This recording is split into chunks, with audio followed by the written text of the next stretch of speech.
Աշխարհի վերաբաժանման այս պատմական հանգրվանում քարտեզին նայել պետք չէ, մոտն ու հեռուն այլևս չափանիշ չեն, իսկ հարևանությունն ինքնին որոշիչ չէ։ Հարցը վերահսկողությունն է, ով է պահում քո անվտանգությունը, ով է կառավարում քո շուկան, ով է սահմանում քո փողի, տեխնոլոգիայի, կապի եւ սահմանների խաղի կանոնները։ Եվ Հայաստանի ընտրությունը հենց սա է՝ հայտնվել ուրիշների ազդեցության գոտում իրենց հաշվարկով, թե կառուցել ինքնիշխանություն մեր հաշվարկով։ Այսօր համաշխարհային կարգավորող մեխանիզմները նահանջում են, թուլանում են։ Երբ Միացյալ Նահանգների նման գերտերությունը հայտարարում է միջազգային կառույցներից եւ համաձայնագրերից դուրս գալու, պարտավորությունները կրճատելու մասին, Հայաստանի նման փոքր երկրների համար դա մեկ բան է նշանակում. նվազում է երաշխիքների համակարգը, բացվում են անվտանգության վակուումներ եւ աշխարհը արագ վերադառնում է ուժի հաշվարկին, խաղաղություն ուժի միջոցով տրամաբանությանը։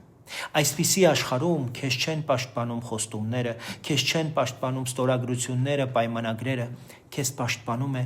ներքին կարողականությունը։ Հիմա մեր քաղաքական մրցակիցները կգան ու կսկսեն վայնասուն բարձրացնել, թե բա Ռուսաստանի փոխարեն Թուրքիային եք բերում տարածաշրջան։ Նախ սկսենք նրանից, որ Թուրքիային ձեռքից բռնած Ռուսաստանն է հրավիրել տարածաշրջան։ Ըստ Ռուսաստանի պաշտպանության նախարար Շոյգուի, Ռուսաստանն ու Թուրքիան 44-օրյա պատերազմի ընթացքում Արցախի տարածքում փայլուն օպերացիա են իրականացրել։ Ուստի Թուրքիա թե Ռուսաստան ընտրություն չկա, դա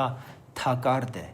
Մեկը ճնշում է սահմանով ու շրջափակմամբ, մյուսը կախվածությամբ ու վերահսկման մեխանիզմներով։ Երկուսն էլ տարբեր կերպ նույն նպատակին են ծառայում՝ Հայաստանը դարձնել կառավարելի,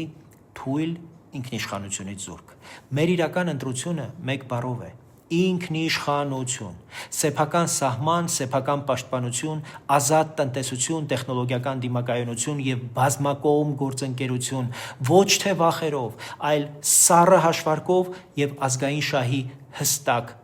գիտակցմամբ։